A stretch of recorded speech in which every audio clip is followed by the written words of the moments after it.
Hello, कैसे हैं आप सब। आज मैं आपके लिए लेके आई हूँ भक्ति काल, जो कि हिंदी साहित्य का स्वर्ण युग कहा जाता है। तो इसके कुछ कारण हैं कि उसको स्वर्ण युग क्यों कहा जाता है। तो आज मैं आपके लिए लेके आई हूँ इनके प्रमुख कारण।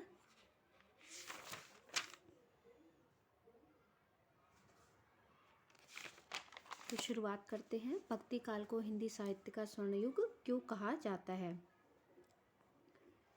हिंदी साहित्य के स्वर्ण युग का तात्पर्य है कि वह काल जिसमें रचित साहित्य अपने पूर्ववर्ती या परवर्ती काल में रचित साहित्य से उत्कृष्ट कोटि का हो।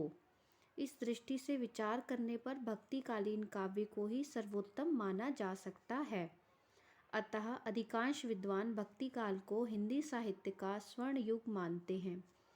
उसकी आत्मा भक्ति है और शरीर काव्य अलंकारों से पूर्णतः सुसज्जित, अतः वह एक साथ ही मन और आत्मा हृदय को रसासिक्त कर देता है।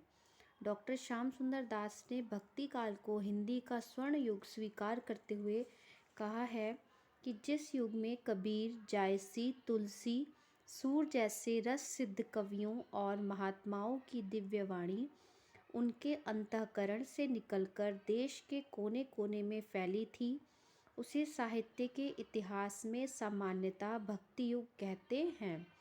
निश्चित ही वह हिंदी साहित्य का स्वर्ण युग था। भक्ति काल को स्वर्ण युग मानने के पक्ष में जो तर्क दिए जा सकते हैं, उनका विश्लेषण निम्न शीर्षकों के अंतर्गत किया जा सकता है। अगर आप इनकी विशेषताएं जो थी, अगर उसको आप हेडिंग डाल के लिखेंगे तो आपको और ज़्यादा अच्छे मार्क्स मिलेंगे। स्वान्तः सुखाए काव्य। भक्तिकालीन कवियों ने स्वान्तः सुखाए काव्य की रचना की है। कबीर एवं सूर की काव्य रचनाएं भी स्वान्तः सुखाए से प्रेरित थीं।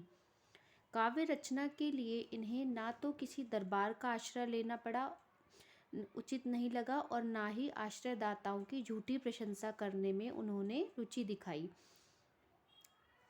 सेकंड है आपका लोकमंगल का साहित्य।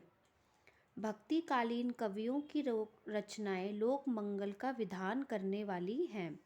इन कवियों ने लोकहित को ध्यान में रखकर काव्य रचना की।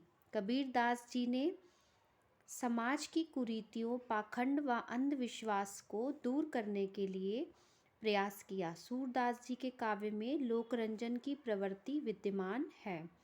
जायसी ने सांस्कृतिक धरातल पर हिंदू मुस्लिम एकता का विधान करते हुए लोक मंगल की चेष्टा की।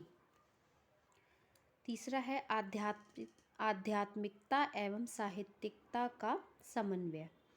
भक्तिकालीन काव्य में आध्यात्मिकता एवं साहित्यिकता का अपूर्व समन्वय दिखाई पड़ता है। रामचरितमानस में भारतीय धर्म एवं संस्कृति की सुंदर व्याख्या की है तथा आध्यात्मिक विषयों को सरल बनाकर साहित्य के माध्यम से प्रस्तुत किया है। कबीर के काव्य में भी उपदेश एवं आध्यात्म की प्रधानता है। फोर्थ है समन्वयवादी प्रवृत्ति। भक्तिकालीन कवियों की एक प्रमुख प्रवृत्ति रही है समन्वयवाद। विशेष रूप से तुलसीदास जी ने अपने काव्य में समन्वयवादी प्रवृत्ति के कारण लोकप्रिय हुए हैं। इस प्रवृत्ति के द्वारा उन्होंने समाज में व्याप्त द्वंद्व को समाप्त करने में सराहनीय योगदान किया। भक्त कवियों का यह समन्वयवाद वस्तुतः एक ऐसी विचारधारा है जो विग्रह को समाप्त कर आदर्श व्यवस्था को स्थापित कर सकती है। भाषा सौंदर्य। भक्तिकालीन काव्य में भाषा के विविध रूप दिखाई पड़ते हैं। कृष्ण भक्त कवियों ने ब्रज भाषा में काव्य रचना करते हुए उसे सरस, मधुर, कोमल बनाते हुए व्यापक काव्य भाषा के रूप में प्रतिष्ठित किया। सूरदास, नंददास, रसखान की भाषा अपनी कलात्मकता, सरसता एवं मधुरता के कारण रीतिकालीन कवियों की भाषा से श्रेष्ठ है। तुलसी एकमात्र ऐसे कवि थे जिन्हें अवधी और ब्रज दोनों भाषाओं पर समान रूप से अधिकार प्राप्त था। 6 है भारतीय संस्कृति का उद्घोषक। भारतीय संस्कृति का वास्तविक स्वरूप भक्तिकालीन साहित्य में देखा जा सकता है।